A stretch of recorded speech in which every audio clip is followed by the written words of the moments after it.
Look, for well over a decade now, we've basically been trained as viewers to expect a very specific, almost comforting rhythm from our favorite superhero universe. You know the drill, right?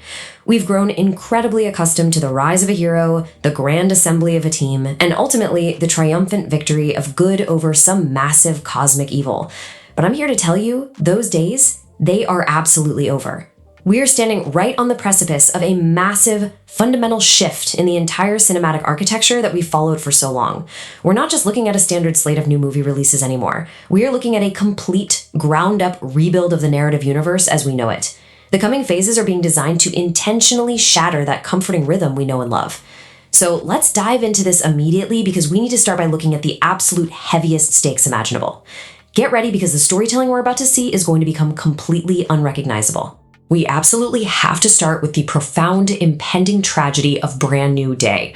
We are looking at a narrative trajectory where Peter Parker, who is, let's be honest, the emotional anchor of this entire franchise, is destined to meet a fatal, heartbreaking end. And I want to be super clear here. This isn't some clever fake out, and it's not your typical temporary comic book setback. The overarching story is meticulously building toward a moment where Peter genuinely does not survive. But the true cinematic twist, the massive concept that completely shatters everything we know, lies in what happens directly after that. He is slated to be resurrected. But he's not brought back by a fellow Avenger, and he's not saved by some benevolent cosmic force. He is resurrected by Dr. Doom during the catastrophic events of Doomsday. Just think about the sheer twisted irony of that moment for a second. The friendly neighborhood's brightest, most selfless hero gets violently pulled back into existence, only to become a pawn for the universe's absolute darkest dictator. What does that do to a young hero's psyche? It fundamentally, permanently alters Peter's entire moral compass. And you can really see the intention behind that mask as we head into Phase 7. There is this brilliant poetic symmetry unfolding behind the scenes with Tom Holland's profound desire to step back into a mentor role. We all remember that incredible dynamic of Tony Stark taking a terrified, wide-eyed kid to a tarmac in Germany, right? Well, now, a deeply traumatized veteran Peter Parker is preparing to look at a totally new generation, specifically characters like Miles Morales and Spider-Gwen, and make those exact same hard choices. Just as Iron Man guided him, Peter is preparing to step into the shadows to let the new blood take the lead. It is just a stunning mirroring of legacy. He wants to be that veteran anchor, carrying the heavy weight of his resurrection, which allows a whole new, younger web of stories to take the absolute forefront of the cinematic universe. But as this universe propels itself into this much darker future, the past is still actively clawing its way back in. Consider the lingering mysteries surrounding Alfred Molina. This is wild. When he originally returned to the iconic role of Dr. Octopus, he signed a very strict, mathematically precise 3-movie contract. Now we've already witnessed his absolute brilliance back in Spider-Man 2, and we saw his beautiful emotional redemption in No Way Home. That means this legendary Raimi-era villain still has one final, highly anticipated appearance contractually locked in. So how on earth does a legacy character seamlessly fit into the impending collapse of the current multiverse? It leaves this massive, looming door open for one last, devastating clash between the old guard of superhero cinema and the twisted new reality being forged by Doom. As we zoom out from Peter Parker's deeply personal, grounded tragedy, we really have to pan the camera up to reveal an existential threat that honestly defies comprehension. We are talking about the incursions looming in Doomsday. Guys, this is not just a villain with an army coming down from the sky. It is the literal, physical tearing of the cinematic fabric of existence. Imagine for a second what an incursion actually looks and feels like on screen. We're talking skies bleeding into one another in completely unnatural colors. 2 entirely distinct Earths literally forced to share the same atmosphere, gravity completely warping, and entire continents just collapsing under the sheer weight of an alternate reality. The very walls that safely separate parallel universes are breaking down, and it's creating this suffocating, apocalyptic atmosphere that is absolutely going to define every single frame of the coming narrative struggle. Let's break this down. An incursion is, by definition, the catastrophic collision of 2 universes, resulting in the absolute destruction of one, or, very often, both of them. But here's the thing. The true tragedy here isn't just the physical devastation. It is a profound crisis of information. The most fascinating, terrifying mystery that we need to unpack is that the greatest minds across all of these colliding universes completely disagree on why this is happening. There is literally no unified theory to save the day. Think about that. If the smartest people in reality cannot agree on the root cause of their mutual destruction, how can they possibly fight it? This utter confusion is the real villain here, creating a deep, paralyzing ideological fracture among our remaining heroes right at the exact moment when they need to be united the most. We're watching a devastating ideological war take shape right in front of us. On one side, representing cold, calculated logic, we have these brilliant tacticians like Reed Richards, Shuri, Bruce Banner, and the temporal operatives at the TVA. To them, these bleeding skies and collapsing realities are just a strict, quantifiable scientific anomaly. It's a massive, fatal math problem that simply needs the right equation to be solved. But on the exact opposite side, characters who are steeped in ancient mythos, like Thor and Loki, interpret this apocalypse entirely through a cosmic, magical lens. And right in the terrifying intersection of those two completely opposed beliefs sits Doctor Doom. He's the most dangerous player on the board, specifically because he weaponizes both the math and the magic. He completely exploits the heroes' fundamental disagreements while reality just burns around them. This brings us to a really specific, crucial contradiction that absolutely demands our attention. We have to talk about Loki's perspective. Walk through Loki's recent timeline with me for a second. He literally said at the end of time, he spent countless hours reading the TVA manuals. He absorbed millennia of highly advanced temporal mechanics. Technically speaking, there is no one alive who understands the pure, raw science of the multiverse better than the God of Mischief. So if he deliberately rejects a scientific explanation for the incursions in favor of magic, we really have to feel the terrifying realization of what that implies. It strongly suggests that all the science, all the complex math that Reed Richards is relying on, is a complete trap. It's an illusion, meticulously masking a much deeper, mystical reality that is quietly orchestrating all this chaos. And to truly understand this orchestrated chaos, we have to look closely at the man who isn't even there, Kang. There has been endless speculation about his sudden absence from the upcoming climaxes in Doomsday and Secret Wars. But if we look at the actual narrative architecture being built right now, his absolute absence is not a retreat by the writers, and it is certainly not a defeat for the character.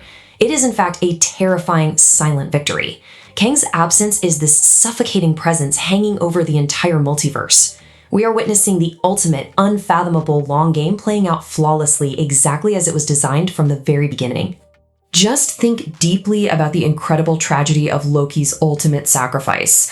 When Loki bravely took the throne, grabbing those dying branches of reality to lock the timelines together into Yggdrasil, we all cheered for his redemption. We really did. But the devastating truth is that by doing so, He Who Remains' original Machiavellian plan actually succeeded perfectly. The entire goal of He Who Remains was to ensure that no other dangerous conquering Kang variants could ever rise to power and ignite a multiversal war. By sacrificing himself to become the living loom, Loki thought he was rebelling, but he was actually just stepping into the exact cage that Kang built for him. Kang masterfully manipulated Loki into becoming the ultimate eternal security system for his own design. It is a heartbreaking game of 4D chess, and Kang won. But while these cosmic deities are off playing their four-dimensional chess with the fabric of reality, the cinematic universe is intentionally inducing a kind of narrative whiplash for us. We are pivoting sharply away from the glowing portals and the bleeding skies and dropping straight down into the grounded reality of the streets. Imagine going from the total destruction of the multiverse to the distinct smell of garbage, rain, and dried blood in the dark alleys of Hell's Kitchen. A darker and possibly gritty future is quietly and methodically assembling in these shadows. It's a profound, necessary shift back to the pavement, contrasting all that existential dread with brutal hand-to-hand survival. We're seeing a massive, deliberate rebuild of the street-level architecture. New, grounded narratives are actively being crafted to bring the Defenders, I'm talking Daredevil, Luke Cage, Jessica Jones, and Iron Fist, back to the absolute forefront of the storytelling. And you might ask, why does this matter right now, in the midst of cosmic annihilation? Because while the gods are busy breaking the sky, the everyday humans stranded on Earth desperately need protectors on the pavement. This is about blood, sweat, broken bones, and concrete. The universe is intentionally isolating its heroes, providing this really gritty, grounded counterbalance to make the vastness of the cosmic madness feel even more overwhelming. But the true, largely untapped cinematic potential of this new era doesn't just lie in those blood-stained streets. It lies just beyond them, deep in the supernatural shadows. We are talking about a full, terrifying plunge into the mystical realm with the imminent formation of the Midnight Suns. We really have to draw a clear line here. The Avengers are soldiers, right? They assemble to fight physical wars and punch alien armies. But the Midnight Suns, they are exorcists. They are the broken, haunted individuals who step into the absolute pitch black to battle the literal demons that the Avengers can't even comprehend. And you can clearly see the pieces moving on the cinematic board to build this mystical ensemble. This isn't just fan casting. There is a concentrated, active push behind the scenes, championed heavily by actors like Oscar Isaac, to formally unite Moon Knight, Ghost Rider, Blade, and Elsa Bloodstone. And every great ensemble of antiheroes requires an absolutely terrifying antagonist to push against. We are looking at the looming sinister presence of Mephisto, brought to life by Sacha Baron Cohen. Having a demonic soul-trading puppeteer is the absolute perfect, chilling villain to manipulate the board during this incredibly dark, supernatural era. Now, if you've watched any recent massive sci-fi epic, you already know that Rebecca Ferguson possesses a mesmerizing, almost terrifying screen presence. That unique aura is exactly why there is significant movement to bring her into this darker universe. While some people might envision her stepping into the boots of a traditional hero, her commanding nature makes her the absolute perfect casting for a powerful, mystical, Omega-level mutant. Purely from a cinematic and acting perspective, when you're dealing with a supernatural era, you need characters whose very presence forces a room full of literal gods and monsters into silence. She fits that exact intimidating mold flawlessly. The visual proof of this drastically changing tone is honestly closer than you think. 2 minutes and 36 seconds. That is the exact window of time carved out for the impending Brand New Day trailer. That is 2.5 minutes of footage explicitly designed to fundamentally shatter the bright, quippy tone of the Peter Parker we have known for years. It is going to firmly confirm the darker, tragic direction of the franchise, serving as this brutal visual appetizer for the absolute chaos and heartbreak waiting for us in Phase 7. The countdown to that 2 minutes and 36 seconds has officially begun. To achieve this massive overarching narrative, trying to perfectly balance multiversal incursions, street-level grit, and mystical warfare, sacrifices simply have to be made on the production slate. This is exactly why highly anticipated projects like the Shang-Chi sequel have been deliberately paused. It must be viewed as a narrative casualty. The incursions and the impending doom are taking up so much oxygen in the cinematic room that other, more traditional heroes are literally being pushed off the board to make way for the apocalypse. The universe is ruthlessly realigning its priorities. Anything that doesn't directly serve the immediate lead up to Doomsday is basically placed in a holding pattern. Looking even at the furthest fringes of this multiverse, the meticulous attention to power scaling right now is just fascinating. Take the upcoming grounded Spider-Noir universe, for example. The creators recently cut a character named Stick from the first season, and the reasoning is a perfect lesson in screenwriting mechanics. His fatal touch, the sheer ability to kill anyone simply by making physical contact, made him far too overpowered.